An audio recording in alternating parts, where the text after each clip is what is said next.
Hello everyone, so today in this video we are going to learn about active security attacks, their key techniques and their impact. This is B. Aishwarya J07 and this is my CIS assignment 1. Introduction to active security attacks. These security attacks basically involve unauthorized actions aimed at altering, disrupting or stealing data. That is, whenever a sender wants to send a message to receiver, in the pathway or in between the internet, the hackers or unauthorized people can actually alter, disrupt or steal the data that sender wants to send. And their main purpose is that they compromise confidentiality, integrity and availability of systems. అంటే security ఉండదు messages పంపిస్తుంటే insecure ఛానల్లో. Some of the active security attacks are masquerade attack, replay, modification of messages, denial of service, man in the middle, session hijacking, spoofing, ransomware attacks, etc. But today in this video we'll be learning about first four attacks. First one is masquerade attack.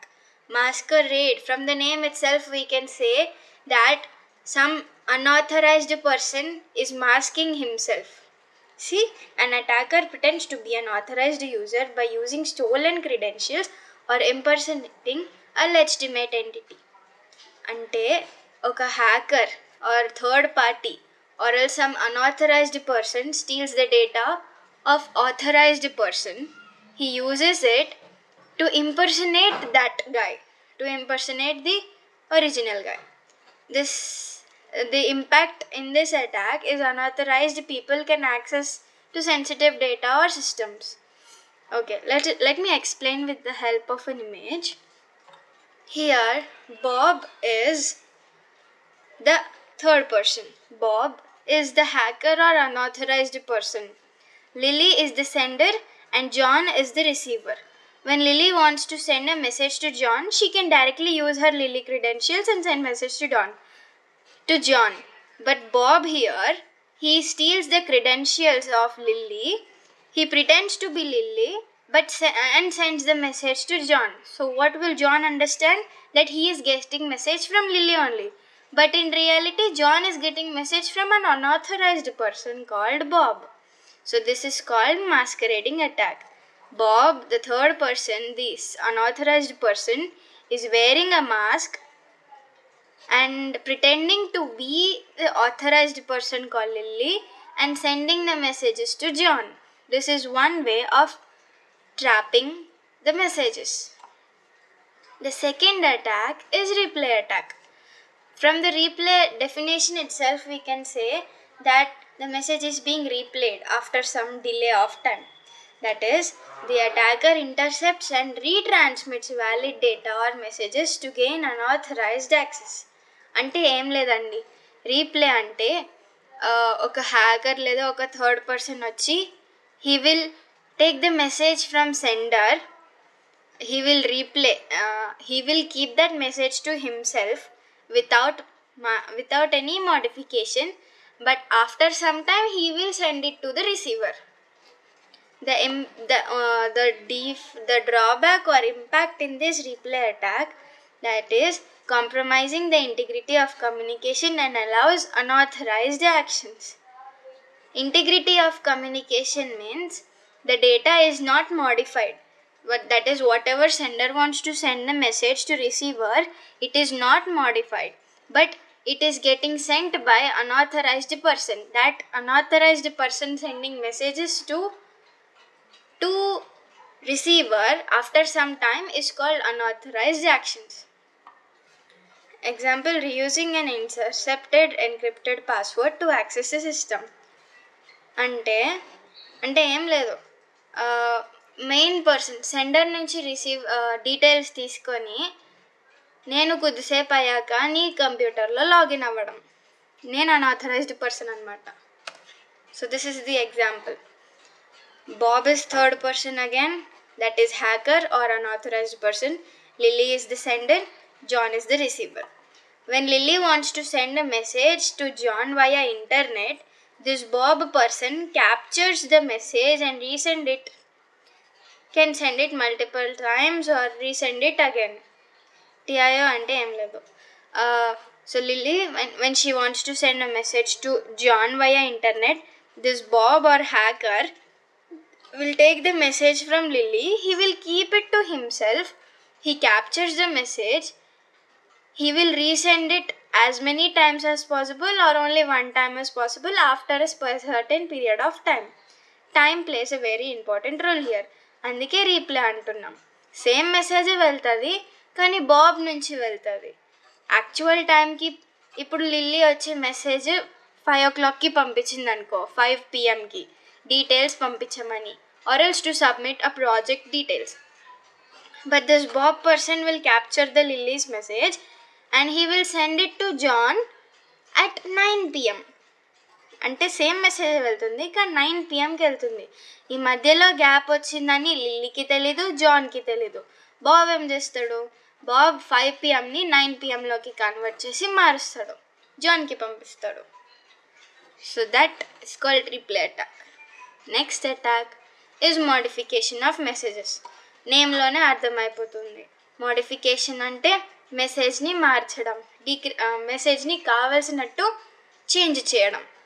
An attacker alters messages between two parties to change the data or inject malicious content. That is, main thing is inject malicious content అంటే ఏం లేదు. నేను hi hello how are you అని రిసీవర్కి పంపిస్తున్నా. I am sender, you are receiver, I'm sending you hi hello welcome to you. But the third party between us, he will steal the content which I sent to you. He will modify and text you return as bye goodbye, like that. The message I sent is hi hello how are you, but the message you received is bye goodbye. The message is totally modified. So that is called modification of messages. Impact ఏంటంటే data integrity is compromised, leading to potential misinformation or data corruption. I want to ask you how are you doing, how are you, and I'm saying hi, but the message you received is bye goodbye. So you're thinking that I am telling you bye goodbye, don't talk to me, or any meaning, whatever you understood. So that is misinformation you are getting interpreted. Example ఏంటంటే changing the recipient's account number in a financial transaction. With the help of example, here is the image. Lily is the sender, John is receiver, and Bob is third party or the hacker. Lily sends hi hello how are you message to John via internet, but Bob will capture the message. He will modify it to bye goodbye and send it to John. Lily actually sent hi hello how are you, but John received bye goodbye. So this modification of the message is done by unauthorized party, that is Bob. This is called modification of messages. This is one of biggest security attacks actively. And the last main concept of our video is denial of service, DOS attack. Denial of service defines that attacker floods a network or system with traffic to make it unavailable or to legitimate users. అంటే ఏం లేదండి, I am the attacker. I am sending so many network packets, so many requests, so many orders to the server that the server immediately gets busy in working, in proving or in finishing the tasks which I have asked to the server.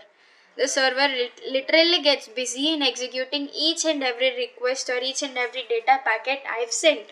In the meantime, if the sender asks for some service to the server, it can't provide you that service on moment. ఎందుకంటే ఆ packets ఎక్కువ data ఉండడం వల్ల traffic ఏర్పాటయ్యి మీ రిక్వెస్ట్ని చాలా స్లోగా process చేయడమో లేకపోతే denial చేయడం, డినైల్ అంటే సర్వీస్ ప్రొవైడ్ చేయకుండా ఉండడం, అది అవ్వచ్చు. The impact is disrupt service, leading to downtime and potential financial losses. Example is sending excessive requests to a server until it crashes. Yeah, this is the main example. Lily is the sender, John is receiver, Bob is the third party. Until denial of service law, Lily is the sender, John is the server. Okay, here we'll imagine John as server. When Lily wants to ask, give me access to this particular file to the server, but the Bob in between, he already sends excessive packets to the server. That server keeps already processing the previous request. Therefore, John or the server will be busy in executing all the tasks, but Lily's request will be kept in hand or it will deny the service. So this activity usually gives time delay. లేదా సర్వీస్నే provide చేయకుండా ఉంటుంది. This is called denial of service. Comparison of the attacks based on these methods, impacts and examples of use cases.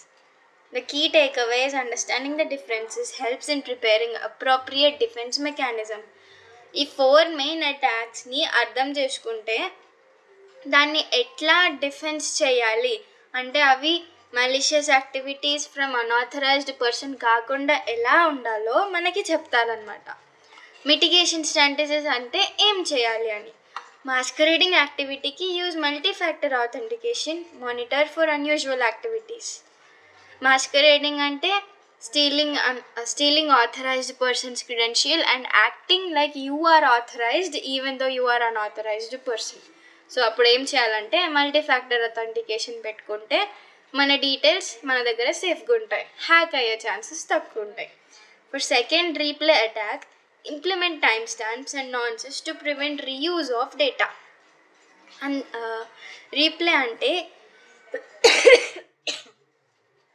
Original మెసేజ్ని లేట్గా పంపించడం, on టైంకి కాకుండా. So అలా జరగకుండా ఉండడం కోసం టైం స్టాంప్స్ అంటే కింద టైం కూడా మెన్షన్ చేసి ఉంటే రిసీవర్కి దొరికేటప్పుడు మెసేజ్ దాని మీద టైం స్టాంప్ చూసి గుర్తించగలరు. ఈ మెసేజ్ నాకు లేట్ వచ్చింది, so this is being replayed, this is not the exact message sent at right time. Nonce అంటే number used only once to prevent reuse of data. Next దానికి modification of మెసేజెస్కి use encryption and digital signatures.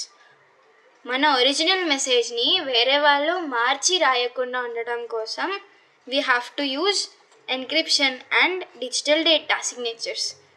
Encrypt ఎందుకు చేయాలంటే plain టెక్స్ట్ని cipher టెక్స్ట్లో మార్చేటప్పుడు కొన్ని technologies, కొన్ని substitution are transformation techniques వాడతాము.